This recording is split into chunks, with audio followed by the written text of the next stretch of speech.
चलिए तो शुरुआत करते हैं 10 में दम की और बात करते हैं कोरोना के नामकरण की। दुनिया को मौत के मुंह में झोंकने वाले चीन के पापों का हिसाब शुरू हो चुका है। वुहान की लैब में तैयार किए गए कोरोना वायरस ने लाखों लोगों को मौत की नींद सुला दिया। चीन के इस वायरस से भारत भी अछूता नहीं रहा। यहां भी कोरोना महामारी की चपेट में कई परिवार तबाह हो गए। WHO ने भारत में पाए गए पहले कोरोना स्ट्रेन को डेल्टा नाम दिया है।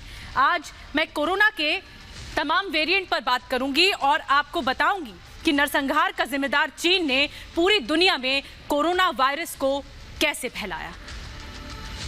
मई महीने की शुरुआत में भारत सरकार ने सोशल मीडिया प्लेटफॉर्म्स को एक एडवाइजरी जारी की थी, जिसमें कोरोना के भारतीय संस्करण बताई जाने वाली सभी सामग्री को हटाने के लिए कहा था।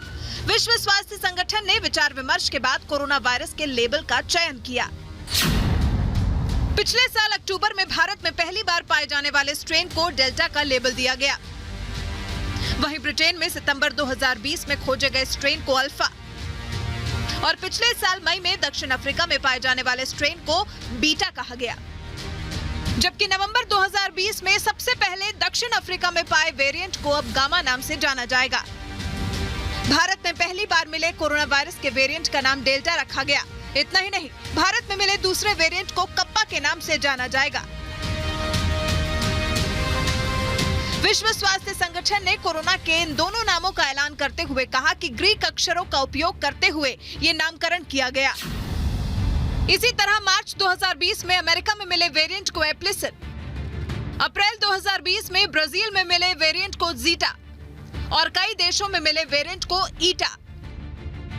फिलीपींस में मिले वेरिएंट को थीटा नाम दिया गया, जबकि नवंबर 2020 में अमेरिका में मिले वेरिएंट को आयोटा नाम मिला। विश्व स्वास्थ्य संगठन ने कहा कि कोविड वेरिएंट्स के ये नए नाम मौजूदा वैज्ञानिक नामों में परिवर्तन नहीं करेंगे। वो नाम पहले की तरह ही भविष्य के भी वैज्ञानिक अनुसंधान के लिए प्रयोग किए जाते रहेंगे। दरअसल वैज्ञानिक नाम पूरी दुनिया में एक ही होता है, जो उसकी विशेषताओं के आधार पर रखे जाते हैं। बड़ा सवाल लेके आए हैं कि ये वेरिएंट्स इतने ज़्यादा पॉइजनस और इतने ज़्यादा जहरीले और इतने ज़्यादा संक्रामक, जिसको हम कहते हैं संक्रामक हैं, तो ये क्यों है? इसका कारण ये है कि जब कोई वायरस म्यूटेट करता है तो वो अपने अमीनो एसिड में चेंज कर लेता है और अपनी, इस बार क्या किया है कोरोना ने, बजाय संक्रमण शक्ति कम होने के इसने अपनी संक्रमण शक्ति बढ़ा दी है। भारत में कोरोना की दूसरी लहर के लिए डेल्टा को जिम्मेदार माना जा रहा है। वायरस का ये स्वरूप मूल वायरस से कहीं अधिक खतरनाक पाया गया है। भारत के अलावा दुनिया के दूसरे देशों में भी इसकी मौजूदगी पाई गई है। विश्व स्वास्थ्य संगठन की कोविड-19 तकनीकी मामलों की प्रमुख डॉक्टर मारिया वान केरखोव ने ट्वीट करके कहा कि विश्व स्वास्थ्य संगठन ने कोरोना वायरस के स्वरूपों के आसानी से पहचाने जाने के लिए उनका नया नामकरण किया है। इनके वैज्ञानिक नामों में कोई बदलाव नहीं होगा। हालांकि इसका उद्देश्य आम बहस के दौरान इनकी आसानी से पहचान करना है। विश्व स्वास्थ्य संगठन ने ग्रीक अल्फाबेट्स के आधार पर दुनिया के दूसरे देशों में मिले वेरिएंट्स का भी नामकरण किया है। ये फैसला ऐसे समय पर आया है जब कोरोना के अलग अलग वेरिएंट को देशों के नाम के साथ जोड़ने को लेकर विवाद हो रहा था।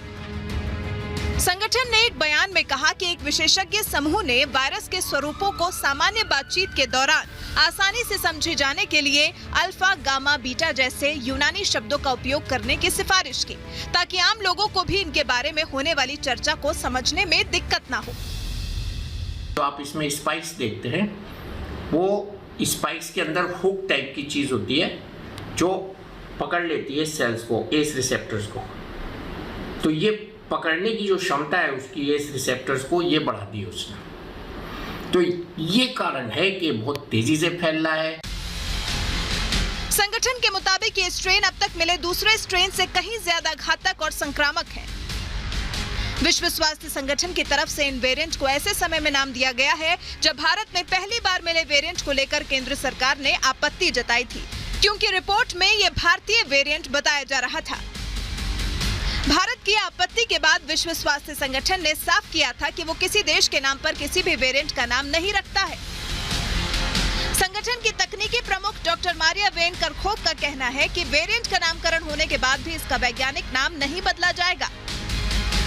ऐसा इसलिए क्योंकि इस नाम में भी इनकी खासियत छिपी होती है और वायरस की प्रमुख जानकारियां इससे ही पता चल जाती हैं। ये स्ट्रेन अब तक दुनिया के करीब 53 देशों में मिल चुका है और इसको विश्व स्वास्थ्य संगठन ने बेहद घातक बताया है। Bureau report, Republic Bharat.